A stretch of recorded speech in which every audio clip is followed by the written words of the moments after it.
Hi hello everyone, welcome to our channel TSK techs. आज हम लोग पढ़ने वाले हैं इलेक्ट्रिकल ट्रांसफार्मर के 3 इंपॉर्टेंट टॉपिक्स। वो है वोल्टेज रेगुलेशन, एफिशिएंसी और ऑटो ट्रांसफ़र। तीनों के तीनों बिट्स बहुत ही इंपॉर्टेंट है और बिना टाइम वेस्ट किए हम लोग स्टार्ट कर देते हैं। पहले स्टार्ट करते हैं ट्रांसफार्मर की एफिशिएंसी के साथ, ठीक है। अब हम सबको पता होता है कि एफिशिएंसी का मतलब क्या होता है, output power upon input power, ठीक है। और अलग तरीके से लिखना है तो output power upon output power plus losses. So efficiency is equal to output power upon input power या फिर output power upon output power plus losses. और एफिशिएंसी का कोई यूनिट नहीं होता, बस हम लोग इसको परसेंटेज में विथ हम लोग कंपेयर करते हैं परसेंटेज के साथ, मतलब 100 के साथ कंपेयर कर लेते हैं, ठीक है। सो ये आपका एक ओवरऑल कॉन्सेप्ट है कि एफिशिएंसी का कोई यूनिट नहीं होता। और आपका मेन यहाँ पर क्या था कि ये बिट है output power upon output power plus losses, मतलब ही आपका एफिशिएंसी होता है। क्योंकि इनपुट पावर दो ही चीज़ सप्लाई करता है, एक होता है आउटपुट को सप्लाई करना और आपके डिवाइस के लॉसेस को सप्लाई करना। बस हम लोगों ने उसी चीज़ का एडिशन यहाँ पे लिख दिया है। मुझे पता है कि हमारा जो ट्रांसफार्मर है उसका आउटपुट कैसे लिख सकते हैं हम लोग, V2I2 cos of phi2, ठीक है। हम लोगों को पता है V2I2 cos of phi2 या फिर E2I2 cos of phi2, थोड़ी देर के लिए हम लोगों ने लिख लिया। तो आउटपुट पावर के आगे आपका E2I2 cos of phi2, E2 का मतलब इंड्यूस EMF सेकेंडरी करंट और सेकेंडरी साइड का आपका पावर फैक्टर, ठीक है। अब देखते हैं E2I2 cos of phi2 plus losses already हम लोगों ने लास्ट लेक्चर में पढ़ा है। लॉसेस का मतलब क्या है, दो टाइप के लॉसेस है। एक आता है आपका कांस्टेंट लॉसेस, दूसरा आता है आपका वेरिएबल लॉसेस। कांस्टेंट लॉसेस में आपके eddy current and hysteresis losses, और आपके वेरिएबल लॉसेस में आपके लोड डिपेंडेंट लॉसेस, मतलब भी आपके copper losses which are nothing but I2R losses. अब मैंने यहाँ पर जानबूझ के I2²R02 लिखा है क्योंकि मैं सारा का सारा सेकेंडरी फॉर्म में लिख रहा हूँ, ठीक है। सो R02 का मतलब क्या हो गया, आपका R2 प्लस R1 डैश हो जाता है, ठीक है। सो जब हम लोग न्यूमेरिकल सॉल्व करेंगे ये बिट इंपॉर्टेंट हो जाता है कि आपको I2 दिखना है, और R02 का मतलब आपका प्राइमरी साइड और secondary side refer to secondary side वाला ही रेजिस्टेंस है, ठीक है।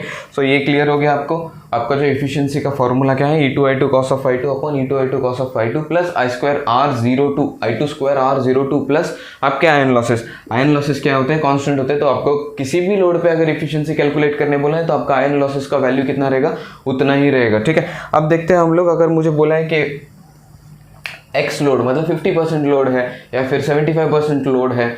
अब हम लोगों ने ऑलरेडी पढ़ा था पिछले लेक्चर में कि अगर आपका पावर ट्रांसफार्मर है, आप क्या करते हो, नियरली फुल लोड के आसपास मतलब 80% 90% के आसपास आपकी एफिशिएंसी कैलकुलेट होती है। वेरस अगर डिस्ट्रीब्यूशन ट्रांसफार्मर्स है तो उनके जो एफिशिएंसी कैलकुलेट करते हैं वो 60% लोड पे ही होती है। सो क्या होता है, 60 to 65% होता है। ये भी एक बिट है, ठीक है। अब अगर ऐसे टाइप में आपको बोल दिया जाए कि यार एक फ्रैक्शन है 40% ऑफ लोड है मेरा, ऐसे टाइप में इस कंडीशन में आपका ट्रांसफार्मर का एफिशिएंसी कितना है, तो आपको सिंपली क्या करना है, करंट जहां पर दिखता है मल्टीप्लाइड बाय एक्स होना चाहिए। एक्स मतलब भी fraction of the load given, ठीक है। एक्स का मतलब अगर मतलब 40% है तो आपको सिंपली 0.4 ले लेना है।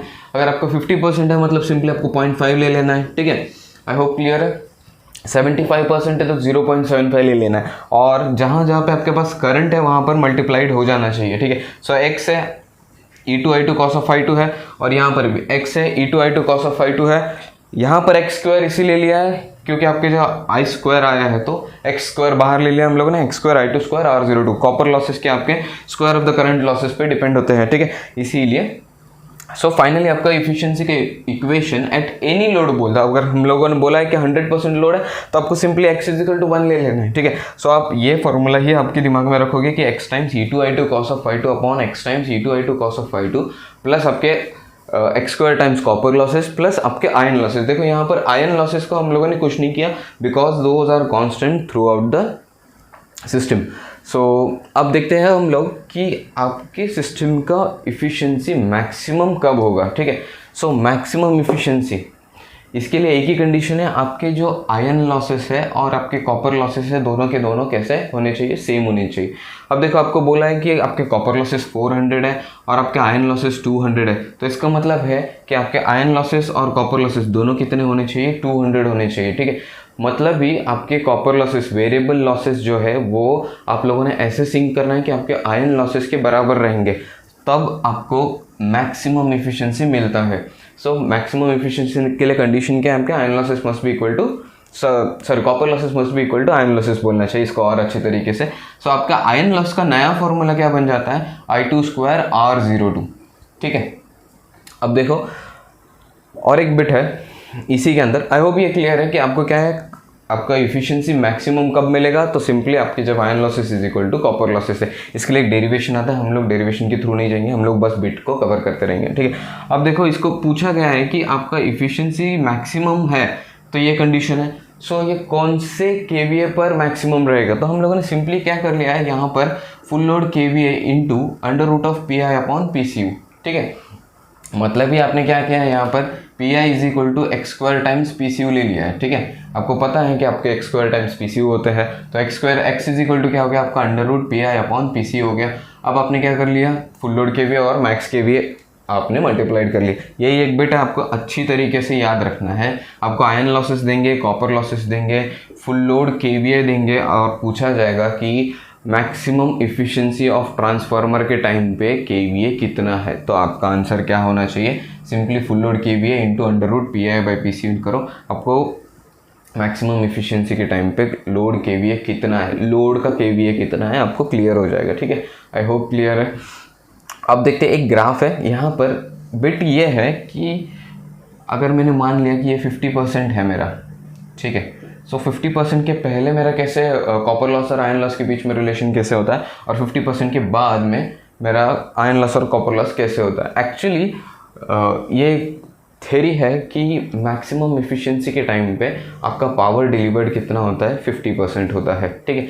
या फिर और अच्छी तरीके से प्रैक्टिकली बोला जाए तो लेस देन 50% होता है, आइडियली स्पीकिंग इक्वल टू 50% होता है, ठीक है। अब वो मैं बिट बताता हूँ कैसे और क्या, और लाइव एग्जाम्पल भी देखेंगे कि हम लोग डे टू डे लाइफ में कैसे फॉलो करते हैं। अब देखो copper losses will be less than iron losses, और यहाँ पे होते हैं copper losses greater than iron losses. So अगर आपको पूछा गया है कि copper losses greater than iron losses है, तो आपका इफिशिएंसी का जो है 50% है वो अबव है कि बिलो है, ठीक है। तो आपको ये पावर डिलीवर्ड अबव है कि बिलो है, ये आपको पूछा जाता है सिंपली आपका। और एक बात है, इसमें क्या होता है, ये जो कर्व देख रहे हो ना, ये आपका होता है गॉसियन कर्व। दुनिया का हर चीज़ ये ग्राफ को फॉलो करता है, इंक्लूडिंग ह्यूमन बीइंग, ठीक है। अब देखो कैसे, जब हम लोग यंग रहते हैं तब आपका उतना इफिशिएंसी नहीं होता है, और जब आप ओल्ड हो जाते हो तब भी आपका उतना इफिशिएंसी नहीं होता। मतलब ये यंग हो गया, ये ओल्ड हो गया, आपको एक प्रॉपर एज आता है, वहीं पर आपका इफिशिएंसी अच्छा और मैक्सिमम होता है। पावर डिलीवर्ड यहाँ पर एप्लीकेबल है नहीं है वो मैं बाद में बताऊंगा, लेकिन यहाँ पर आपको ये चीज़ दिमाग में रखना है कि एक सर्टेन लाइफ साइकिल होता है डिवाइस का, वहीं पर इफिशिएंसी ज़्यादा होता है, ठीक है। तो आई होप क्लियर है ये सारा बिट। गॉसियन कर्व बोल के आप भी पढ़ सकते हो इसको, कोई बात नहीं, लेकिन यहाँ पर हम लोग को इंपॉर्टेंट क्या था, PI is equal to PCU, और ये जो कंडीशन है कि बिलो है तो आपका क्या रहेगा, आपके आयरन लॉसेस ज़्यादा रहते हैं, अबव है तो आपका कॉपर लॉसेस ज़्यादा रहते हैं, ठीक है। अब इसमें हम लोग एक बिट कंसिडर कर लेंगे। देखो मैक्सिमम इफिशिएंसी कब आ रहा है आपका, PI is equal to PCU। अगर हम लोग एग्जांपल ले लेते हैं, देखो आपके पास एक हीरो होंडा का नॉर्मल बाइक है और एक आपके पास स्पोर्ट्स बाइक है, ठीक है। स्पोर्ट्स बाइक का इफिशिएंसी देखो कम होता है, ठीक है, लेकिन उसका पावर डिलीवर्ड ज़्यादा होता है। वेयरएज अगर आप नॉर्मल बाइक ले लेते हो तो देखते हो उसका इफिशिएंसी कैसे होता है, ज़्यादा होता है, लेकिन पावर डिलीवर्ड कैसे होता है, कम होता है। यही बिट है, देखो इफिशिएंसी देखो आपके पास ज़्यादा है यहाँ पर, लेकिन पावर डिलीवर्ड कितना है यहाँ पर, 50% है। ये रिलेशन होता है। अगर आपको इफिशिएंसी बढ़ाना है तो आपको पावर में आपके पावर के अंदर कॉम्प्रोमाइज़ करना पड़ता है, और अगर आपको पावर बढ़ाना है तो आपको इफिशिएंसी के अंदर कॉम्प्रोमाइज़ करना पड़ता है, ठीक है। आई होप क्लियर है आपको इफिशिएंसी ऑफ ट्रांसफार्मर और आपका थ्योरेटिकल एग्जांपल भी कि कैसे होता है क्या है। बस आपके दिमाग में एक ही चीज़ होना चाहिए, ये बिट और ये वाला बिट, इसके ऊपर बहुत सारे न्यूमेरिकल एक्सपेक्टेड रहेंगे, ठीक है। अब हम लोग पढ़ते हैं वोल्टेज रेगुलेशन। वोल्टेज रेगुलेशन का डेफिनेशन, उसके बिट्स और सारी चीज़। वोल्टेज रेगुलेशन, वैसे सबसे पहले एक चीज़ बता देता हूँ, वोल्टेज रेगुलेशन ये अनडिज़ायरेबल फिनोमेना है ट्रांसफार्मर का, ठीक है। काफ़ी लोग इसको पॉजिटिवली लेते हैं, वोल्टेज रेगुलेशन मतलब ये वोल्टेज रेगुलेट वगैरह करके देता होगा, तो ऐसा कुछ नहीं है। वोल्टेज रेगुलेशन ये अनडिज़ायरेबल फिनोमेना है। अब लोग हम लोग पढ़ेंगे कि एग्जैक्टली क्या होता है। अब देखते हैं कि जैसे आपने ट्रांसफार्मर को अप्लाई कर दिया, AC सप्लाई दे दिया इनपुट में, यहाँ पर E1 आ गया, हम लोगों को ऑलरेडी पता है V1 E1 में रिलेशन क्या होता है, और यहाँ पर कुछ EMF इंड्यूस हो गया सेकेंडरी साइड में, ठीक है।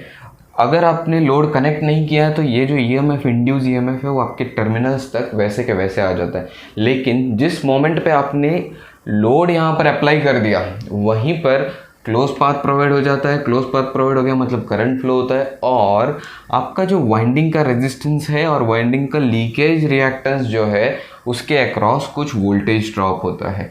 ये जो ड्रॉप है इसी का नाम है वोल्टेज रेगुलेशन और कुछ नहीं, ठीक है। अब देखते हैं कि फिर एग्जैक्टली इसको ऐसे क्यों बोला जाता है कि वोल्टेज रेगुलेशन, राइट।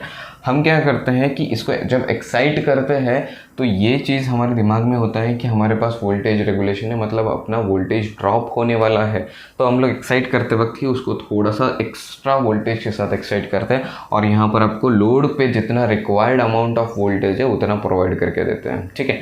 अब देखते हैं कि ये जो रेजिस्टेंस के अक्रॉस ड्रॉप है, ये जो एक रिएक्टेंस के क्रॉस का ड्रॉप है, मतलब ये सिंपली क्या है आपका E2 माइनस V2 है, विथ रिस्पेक्ट टू E2 ही लेंगे हम लोग। सो आपका हो गया E2 minus V2 upon E2 voltage regulation, ठीक है। अगर परसेंटेज में है तो इंटू 100 होना चाहिए, लेकिन अब हम लोग इसको अलग तरीके से मतलब सीखेंगे। हम क्या करते हैं कि पूरा का पूरा जो इस साइड में है, प्राइमरी साइड में है, पूरा सेकेंडरी साइड में कन्वर्ट कर लेते हैं और आपका ड्राइंग कैसे दिखेगा, एग्जैक्ट इक्विवेलेंट सर्किट, ठीक है। मैंने आपके नो लोड कंपोनेंट्स ड्रॉ नहीं किए हैं, इतने इंपॉर्टेंट नहीं हमारे लिए, क्योंकि आपको ऑलरेडी पता है कांस्टेंट लॉसेस होते हैं, ठीक है। अब देखते हैं R02 X02 आपका रेफर टू सेकेंडरी साइड हो गया और आपका लोड हो गया, और अपने V1 को भी इस साइड ले लिया, मतलब आपका E2 इज इक्वल टू क्या हो गया है V1 डैश, मतलब ही K टाइम्स V1। सिंपल है, हम लोग ऑलरेडी ट्रांसफॉर्मेशन रेशियो पता है तो हम लोगों ने ट्रांसफ़र कर लिया, ठीक है।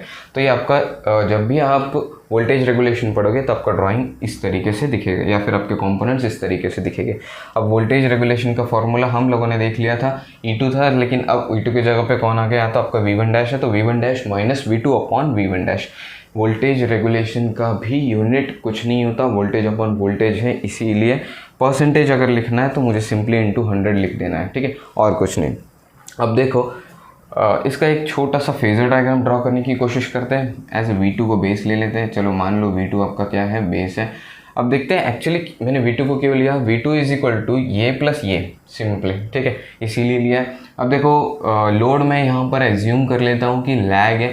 मैं क्यों एज्यूम कर रहा हूँ ये भी बताता हूँ कि lagging load, actually voltage regulation ये लैगिंग लोड पर ही प्रेजेंट होता है, ठीक है। लैगिंग और यूनिटी पावर फैक्टर लोड के ऊपर ही वोल्टेज रेगुलेशन होता है, लीडिंग पावर फैक्टर के ऊपर वोल्टेज रेगुलेशन नहीं होता है, ठीक है। या फिर नहीं होता बोलने से अच्छा है कि हम लोग नलीफाई करने के चांसेस होते हैं, हम लोग पढ़ेंगे उसको भी, ठीक है। अब देखते हैं क्या है कि मैंने जानबूझ के यहाँ पर लैगिंग लोड पढ़ा है तो लैगिंग लोड दिया। ऐसे बोल सकते हो कि आप वोल्टेज रेगुलेशन ये मैक्सिमम कब हो सकता है, तो सिर्फ और सिर्फ लैगिंग लोड में ही हो सकता है। चलो ये 100% फुल प्रूफ स्टेटमेंट हो गया आपका। और अब हम लोग क्या करते हैं, आपका एक फेजर डायग्राम निकाल लेते हैं। V2 का हम लोगों ने बेस ले लिया। अब आपका जो करंट है वो लैगिंग है बाय एन एंगल समथिंग φ2 और हम लोगों ने ले लिया I2, ठीक है। अब देखते हैं, ये आपका 0 पॉइंट है, चलो देखते हैं। अब V2 इज इक्वल टू क्या है, आपको पता है कि ये प्लस ये है, चलो ठीक है, तो पहले इसको ये कर लेते हैं। आपका क्या है, R2 है, सो R2 मतलब और X2, सो अगेन हम लोगों ने यहाँ पर R2 है, सो R02 मैंने ड्रॉ कर लिया। मैंने इस तरीके से इसीलिए ड्रॉ किया क्योंकि मेरे करंट के इन फेज होना चाहिए आपका वोल्टेज, सो ये मेरा R02 हो गया। अब देखो इसको एग्जैक्टली 90 डिग्री परपेंडिकुलर होना चाहिए मेरा X का ड्रॉप, सो ये मेरा X02 का ड्रॉप हो गया और मैं इसको अटैच कर देता हूँ, ठीक है, थोड़ा समझ के लेना इसको। और ये हो गया आपका V1 डैश, ठीक है। ये है आपका ओवरऑल ड्राइंग। सो आपका जो वोल्टेज रेगुलेशन का जो ड्रॉप है वो ये शेडेड पोर्शन है, ठीक है, सिंपली। नहीं तो फिर आपका V1 dash is equal to V2 आता अगर ये नो लोड का है तो, ठीक है। आपका R02 X02 कुछ ड्रॉप नहीं होता। चलो आई होप क्लियर है ड्राइंग, सिंपली बस आपको इतना ही दिमाग में रखना है इसका शेडेड पोर्शन। अब देखते हैं परसेंटेज। इसी ड्राइंग के ऊपर हम लोग एनालाइज करके बोल सकते हैं कि R0 परसेंटेज ऑफ R02 और परसेंटेज ऑफ X02 का मतलब ही आपका V1 डैश हो गया, ठीक है। या फिर आप इस तरीके से जा सकते हो, V1 dash is equal to क्या है, ये प्लस ये, ठीक है। सो अब हम लोग क्या करते हैं, इसका एक फॉर्मूला आता है, इसी ड्राइंग के ऊपर से हम लोगों ने निकाला है, लेकिन हम लोग वो सब देखेंगे नहीं, हम लोग सीधा इसको दिमाग में फिट अप कर लेंगे। I2 R02 cos of φ2 plus I2 X02 sine of φ2 divided by V1 dash. हमेशा दिमाग में एक याद रख लेना, आपको वोल्टेज रेगुलेशन या फिर एफिशिएंसी कैलकुलेट करने बोला है तो आप सिंपली सेकेंडरी साइड पे ट्रांसफ़र होकर ही सारी चीज़ें काम करना है, ठीक है, क्योंकि न्यूमेरिकल पॉइंट ऑफ व्यू ज़्यादा आसान हो जाएगा। हम लोग क्या करते हैं, अब V1 डैश यहाँ पर दे देते हैं, V1 डैश इसको भी दे देते हैं, ठीक है। अब मुझे पता है वोल्टेज ड्रॉप बाय बेस, ठीक है, एक्स का भी वोल्टेज ड्रॉप ही रहता है, तो वोल्टेज ड्रॉप बाय बेस कितना हो जाएगा, उसका परसेंटेज ऑफ एक्स, और यहाँ पे क्या हो जाता है परसेंटेज ऑफ आर। तो सिंपली आपको ये जो बिट दिख रहा है ये सबसे इंपॉर्टेंट बिट है। परसेंटेज रेजिस्टेंस ऑफ ट्रांसफॉर्मर दिया रहता है, परसेंटेज रेजिस्टेंस ऑफ रिएक्टेंस दिया रहता है, पावर फैक्टर दिया रहता है, और आपको बोलते हैं कि वोल्टेज रेगुलेशन कितना है ये कैलकुलेट करना है। ऐसे टाइप के बिट्स बहुत ही फेमस होते हैं और इस टाइप के एग्जाम्स में काफ़ी ज़्यादा पूछे जाते हैं। तो सिंपली आपको यहाँ पर और एक चीज़ 0.6 0.8, अगर ये 0.6 है ये तो 0.8 रहेगा, ये 0.8 है 0.6 रहेगा, इतना बिट दिमाग में रख लेना क्योंकि ये इंपॉर्टेंट है, ठीक है। अब देखते हैं कि percentage R cos of phi 2 plus percentage of X sine of phi 2 हो गया। चलो वोल्टेज रेगुलेशन, अब वोल्टेज रेगुलेशन मैक्सिमम कब रहता है, वोल्टेज रेगुलेशन मैक्सिमम सिर्फ और सिर्फ लैगिंग लोड पर ही रह सकता है, ठीक है। ये बिट दिमाग में याद रख लेना। इसका भी एक छोटा सा एक्सप्रेशन होता है, हम लोग अवॉइड करेंगे, सीधा टॉपिक पे चले जाते हैं। R02, X02, RL और XL, आपका जो लोड है मैंने यहाँ पर ऑलरेडी उसको लैगिंग लोड पे पुटअप कर दिया है, ठीक है। अब देखते हैं कि XL upon RL is equal to क्या होना चाहिए, आपका X02 अपॉन R02 होना चाहिए, तब आपका वोल्टेज रेगुलेशन कैसे रहेगा, मैक्सिमम रहेगा। एक्चुअली ये कंडीशन हम लोग सबसे ज़्यादा अवॉइड करते हैं प्रैक्टिकल ट्रांसफॉर्मर्स में, ठीक है, क्योंकि बहुत ही ज़्यादा वोल्टेज ड्रॉप हो जाएगा तो आपका सेकेंडरी साइड में मिलेगा क्या आपको, मतलब लोड को क्या फुलफिल होगा। So XL upon RL is equal to X02 upon R02, ये कंडीशन का बिट आ जाता है। सिंपली 4-5 ऑप्शन देंगे आपको कुछ वेरी करके, सो आपको याद रख लेना है। Actually tan inverse of XL upon R, tan inverse of X02 upon R, मतलब ही आपके क्या हो जाते हैं phase angle of transformer of secondary side और आपका लोड का एंगल थीटा, ठीक है। अगर दोनों के दोनों एंगल भी सेम है या फिर आपके X/R रेशियो भी सेम है तो आप बोल सकते हो कि वो क्या है, मैक्सिमम रेगुलेशन होने वाला है यहाँ पर। और ऐसे टाइम पे आपका पावर फैक्टर कैसे रहेगा, cos of phi 02 is equal to R02 upon Z0, cos of phi is equal to R/Z हम लोगों ने ऑलरेडी पढ़ा है, और percentage of R upon percentage of Z। Simply आपको परसेंटेज R देंगे, परसेंटेज Z देंगे और बोलेंगे कि मैक्सिमम वोल्टेज रेगुलेशन के टाइम पे आपका पावर फैक्टर कितना है, कैलकुलेट कर लेना है सिंपली, ठीक है। आपको रेशियो ले लेना और कुछ नहीं रहेगा, ठीक है। अब देखो, हाँ ये एक बहुत अच्छा पॉइंट होता है, ये जो कंडीशन है ना, ये कंडीशन हम लोग बोलते हैं कि स्टेडी शॉर्ट सर्किट करंट को लिमिट करने के लिए सबसे मतलब फीजिबल कंडीशन बोलेंगे, क्योंकि यहाँ पर सबसे ज़्यादा इम्पीडेंस होता है, ठीक है। सबसे ज़्यादा इम्पीडेंस होने की वजह से करंट को आराम से लिमिट कर सकते हैं, लेकिन इस कंडीशन में हम लोगों को वोल्टेज नहीं मिलता, इसीलिए हम लोग ये कंडीशन यूज़ नहीं करते। लेकिन आपको ये दिमाग में रख लेना पड़ेगा कि आपका cos of phi 2 is equal to cos of phi SC, मतलब स्टडी शॉर्ट सर्किट करंट का जो कुछ भी पावर फैक्टर आता है वो exactly equal to cos of phi 2 होता है under maximum voltage regulation condition, ठीक है। अब देखो मैक्सिमम वोल्टेज रेगुलेशन मतलब ही परसेंटेज ऑफ Z, मैंने ऑलरेडी बताया था कि आपका जो यहाँ पर ड्रॉप है मतलब ही आपका वोल्टेज रेगुलेशन है और कुछ नहीं, ठीक है। आई होप क्लियर है कि वोल्टेज रेगुलेशन एट मैक्सिमम और उसका ओवरऑल कॉन्सेप्ट, ठीक है। अब इसमें से सबसे इम्पोर्टेंट बिट है वोल्टेज रेगुलेशन मैक्सिमम कब रह सकता है, सिर्फ और सिर्फ लैगिंग कंडीशन में रह सकता है। वोल्टेज रेगुलेशन ये लैगिंग और यूनिटी भी बोला तो भी चलेगा, ठीक है। अगर ऐसे पूछा कि वोल्टेज रेगुलेशन आपका नहीं, ठीक है, हम लोग यही बोलेंगे कि वोल्टेज रेगुलेशन मैक्सिमम कब रहेगा तो यूनिटी पावर फैक्टर पे लगेगा, ठीक है। और अगर आपको ये पूछ दिया कि वोल्टेज रेगुलेशन 0 कब रहेगा तो आपका आंसर आना चाहिए सिर्फ और सिर्फ लीडिंग, ठीक है, लीडिंग पावर फैक्टर, ठीक है। अब देखो हम लोगों ने यहाँ पर एक चीज़ पढ़ ली थी वोल्टेज रेगुलेशन, आपको पूरे इसमें एक ही बिट याद रखना है, वोल्टेज रेगुलेशन ये पॉजिटिव कब रहेगा और वोल्टेज रेगुलेशन ये नेगेटिव कब रहेगा, ठीक है। सो पॉजिटिव कब रहेगा तो लैगिंग लोड और यूनिटी पावर फैक्टर दोनों पर भी आपका वोल्टेज रेगुलेशन पॉजिटिव रहेगा। सिर्फ और सिर्फ लीडिंग लोड्स पर ही वोल्टेज रेगुलेशन क्या होता है, नेगेटिव होता है। नेगेटिव का मतलब है आपका जो सेकेंडरी साइड का जो वोल्टेज है वो ज़्यादा होता है compare to induce EMF voltage. एक चार्जिंग का फेनोमेना है, हम लोग देखेंगे उसको भी, ठीक है। बस ये बिट आपको दिमाग में रख लेना है, ठीक है। अब हम लोग देखते हैं condition for voltage regulation to be 0। चलो ठीक है, तो सिंपली आपके पास वोल्टेज रेगुलेशन का जो फॉर्मूला था वोल्टेज रेगुलेशन 0 पुटअप कर दिया, percentage of R cos of phi two is equal to percentage of X sine of phi two हो गया। ऑलरेडी हम लोगों को पता है 0 है तो ये लीडिंग के लिए होता है, इसीलिए यहाँ पर जो फॉर्मूले में जो इम्पोर्टेंस है वो नेगेटिव के लिए चले जाता है, इसीलिए मैंने यहाँ पर कोई नेगेटिव साइन नहीं है। ठीक है, दिमाग में याद रख लेना, जब भी लैगिंग पावर फैक्टर है तो पॉजिटिव, लीडिंग है तो नेगेटिव। तो सिंपली यहाँ पर नेगेटिव ले लिया, मुझे पता है क्योंकि 0 सिर्फ और सिर्फ लीडिंग में ही पॉसिबल है, not even at unity power factor. ठीक है, अब देखते हैं कि tan ऑफ, तो मैंने ये सब्सटीट्यूट कर लिया, कॉस को साइन को ले लिया, tan of phi two is equal to percentage of R upon percentage of X. मतलब ये आपका जो फेज एंगल है उसका जो वैल्यू आया percentage of R upon X आया। ऐसे कंडीशन में ही आपके वोल्टेज रेगुलेशन क्या है वो 0 हो सकता है। अब देखते हैं हम लोग phi two is equal to क्या है, tan inverse of R upon x02। लेकिन अगर आप लोगों ने ये देख लिया कि आपका जो लोड साइड है, लोड साइड में हम लोगों ने दो चीज़ें पुटअप किया ना, एक है आपका कैपेसिटेंस और दूसरा है रेजिस्टेंस, तो tan इनवर्स ऑफ XC/RL हो गया।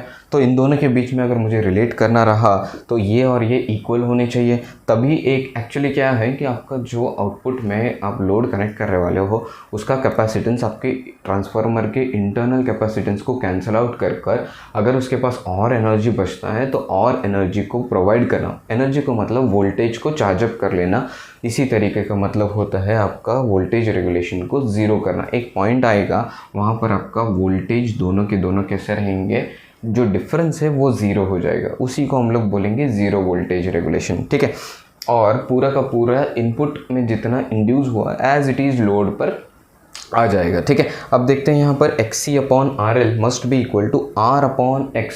वहाँ पर क्या था, x/r का ratio must be equal to x/r था, यहाँ पर उल्टा है। अगर इसको एंगुलर फॉर्म में लिखना है तो आपको क्या है, सिंपली आपका फाई टू प्लस आपका लोड का एंगल कितना कॉन्स्टिट्यूट होना चाहिए, 90 डिग्री होना चाहिए। तो ये दोनों बिट्स आपके दिमाग में रख लेना आपको कि ये इसी तरीके से आपका 0 वोल्टेज रेगुलेशन आएगा। दिमाग में रख लेना, 0 वोल्टेज रेगुलेशन सिर्फ और सिर्फ लीडिंग पावर फैक्टर्स में आता है। और अगर आपको पूछा गया है कि वोल्टेज रेगुलेशन नेगेटिव कब रहता है तो सिर्फ लीडिंग। ठीक है, लीडिंग और नेगेटिव ये 2 बिट। वोल्टेज रेगुलेशन पॉजिटिव कब रहता है तो आपका आंसर आना चाहिए lagging as well as unity power factor. ठीक है, अब हम लोग देख लेते हैं कर्व पर भी। देखो यहाँ पर यूनिटी पावर फैक्टर, ये जो आपका एक्स एक्सिस है पावर फैक्टर है और जो वाई एक्सिस है ये आपका वोल्टेज रेगुलेशन है।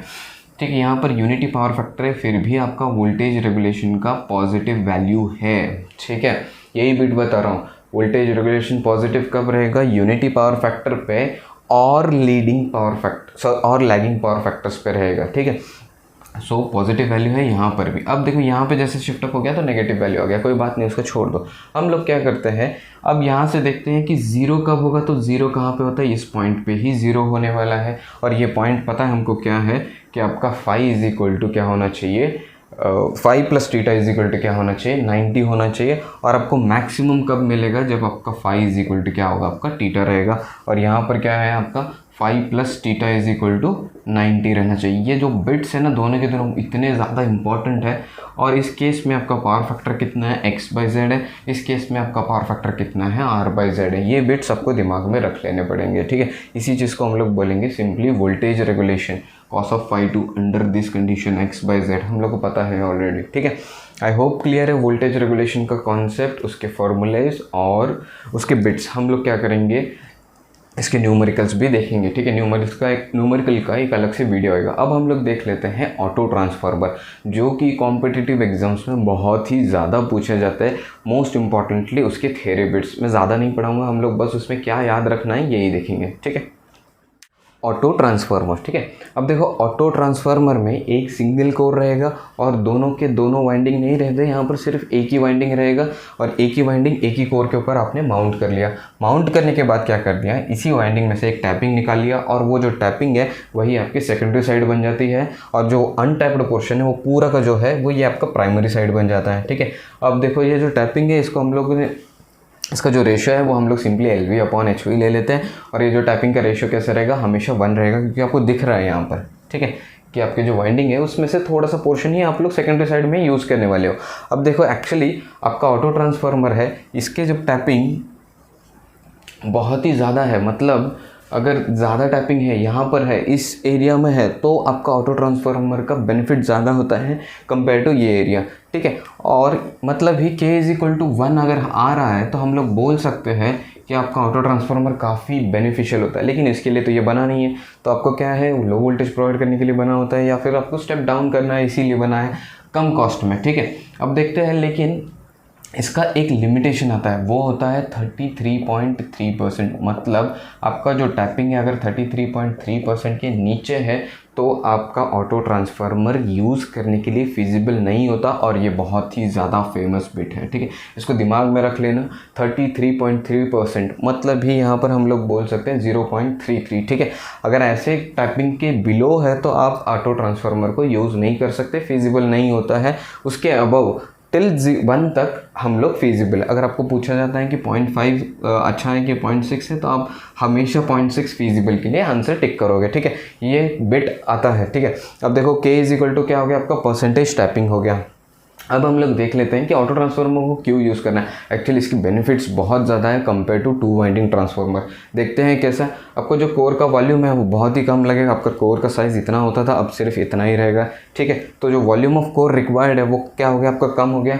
कॉपर की भी 2 वाइंडिंग की जगह पे आप सिर्फ 1 वाइंडिंग यूज़ करने वाले हो। इंसुलेशन का रिक्वायरमेंट भी वहाँ पर कम हो जाता है। रीज़न क्या है, वहाँ पर आपको LV वाइंडिंग को देना है, HV वाइंडिंग को देना है, ये सारी चीज़ें रहेंगी। उसके बाद इसका साइज़ छोटा हो जाता है, साइज़ छोटा है तो वेट भी छोटा है और इसके कॉस्ट भी छोटा है। हम लोगों ने ऊपर के सारे बिट्स देख लिए। अगर हम लोग सेम KVA रेटिंग के ट्रांसफार्मर 2 वाइंडिंग और ऑटो ट्रांसफार्मर को कंपेयर करते तो उसका एफिशिएंसी ज़्यादा होता है, और सबसे इम्पॉर्टेंट बात उसका वोल्टेज रेगुलेशन कम होता है। ये भी बहुत इंपॉर्टेंट बिट है, ठीक है। अगर ऑटो ट्रांसफार्मर और 2 वाइंडिंग ट्रांसफार्मर दोनों की KVA रेटिंग सेम है, दोनों में से वोल्टेज रेगुलेशन किसका ज़्यादा रहेगा, कम रहेगा फॉर द सेम लोड अगर पूछा जाता है, तो आपका आंसर यहाँ पर ऑटो ट्रांसफार्मर होना चाहिए, ठीक है। अब देखो प्रिंसिपल की बात करते हैं हम लोग, तो ऑटो ट्रांसफार्मर का प्रिंसिपल इंडक्शन के साथ साथ कंडक्शन भी है। ये जो पोर्शन है ये कंडक्शन वाला पोर्शन है। सो हम लोग देख लेते हैं कि इंडक्शन की वजह से, ये तो पूरा इंडक्शन है और यहाँ पर जो कॉमन पोर्शन है वो कंडक्ट करने वाला है, ठीक है। सो इंडक्शन फॉर KVA मतलब इंडक्शन की वजह से कितना KVA आप कंट्रीब्यूट कर रहे हो, तो simply V1 - V2 of I1। आपको ये बिट फार्मूले, अब मैं यहाँ पर जितने फार्मूले लिख रहा हूँ ना, आपको ऑटो ट्रांसफार्मर की इनको दिमाग में रट लेना है, ठीक है। क्योंकि यही सारे न्यूमेरिकल बिट्स रहते हैं, 1-1 मार्क्स 2-2 मार्क्स के लिए जो बिट्स पूछे जाने वाले होते हैं तो वो यही होते हैं, ठीक है। अब देखो KVA फॉर इंडक्शन, अगर आपको पूछा है कि KVA रेटिंग ऑफ ट्रांसफार्मर दिया है 10 KVA, आपका टैपिंग है 0.4, 0.5 है, तो आपका input KVA 1 - 0.5 into input KVA भी रेटिंग दिया रहेगा। सिंपली आपको सब्सटीट्यूट करना है कि इंडक्शन की वजह से कितना होने वाला है और कंडक्शन की वजह से मतलब टैपिंग कहाँ पर आपने प्रोवाइड करके दिया है, टैपिंग मतलब कंडक्शन कहाँ पर आपने प्रोवाइड करके दिया। इसको याद करने की ज़रूरत नहीं, आपको तो दिमाग में दिख रहा है कि यहाँ पर टैपिंग है मतलब K times of your input KVA और 1 - K टाइम्स ऑफ योर, मतलब 100% टैपिंग में से अगर टैपिंग निकाल दी मैंने तो आपका वो इनपुट KVA हो गया, बात खत्म हो गया, ठीक है। अब क्या है, आपको ये जो बिट्स है ना इन सबको याद रखना पड़ेगा।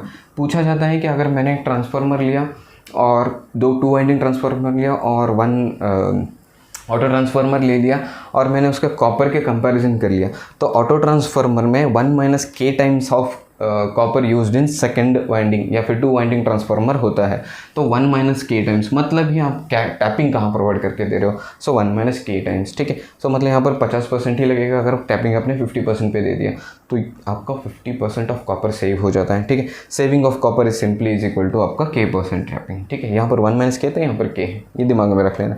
अब देखो यहाँ पर percentage load loss in auto transformer, ठीक है, फुल लोड लॉस कंपेयर किया मैंने 2 वाइंडिंग ट्रांसफार्मर के साथ, तो सिंपली क्या है 1 - K, अगेन आपने जहाँ पर टैपिंग प्रोवाइड कर दिया वहीं पर।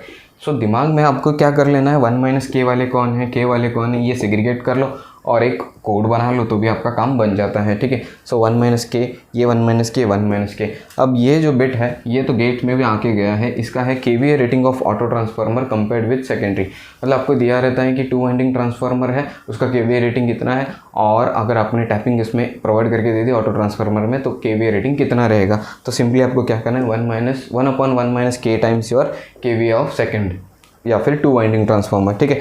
अब और एक बिट है इसमें, ये जो 2 बिट्स है ना ये कुछ अपर लेवल एग्जाम्स के लिए हम लोग बोल सकते हैं कि आप प्रिफर कर लेना इन दोनों बिट्स को। एक है voltage drop of auto transformer is equal to 1 - k times of voltage drop of 2 winding transformer. ये सारे बिट्स आपको दिमाग में रखने पड़ेंगे, ठीक है, तभी आपके ऑटो ट्रांसफार्मर के बिट्स क्लियर हो गया। मैं बोलूँगा कि यहाँ पर रटना ज़्यादा है। अगर आप यहाँ पे इसके एक्सप्रेशन करते हो तो आपको बहुत टाइम चले जाएगा। उससे अच्छा है कि आप सिंपली इसके नोट्स बना लो, साइड में रख लो और टाइम टू टाइम रिवाइज करते रहो।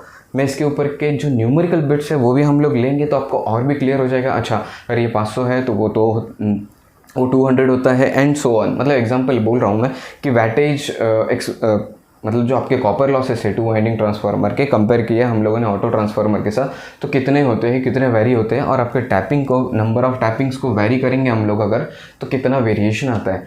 सो ऑलमोस्ट हम लोगों ने ट्रांसफार्मर का सारे लॉजिक्स कवर कर लिए हैं, ठीक है, including your voltage regulation efficiency in this lecture itself. बस इसके न्यूमेरिकल्स बच गए हमारे, हम लोग एक सेपरेट वीडियो बनेंगे स्टार्ट से लेकर एंड तक सारे के सारे न्यूमेरिकल्स के लिए, ठीक है।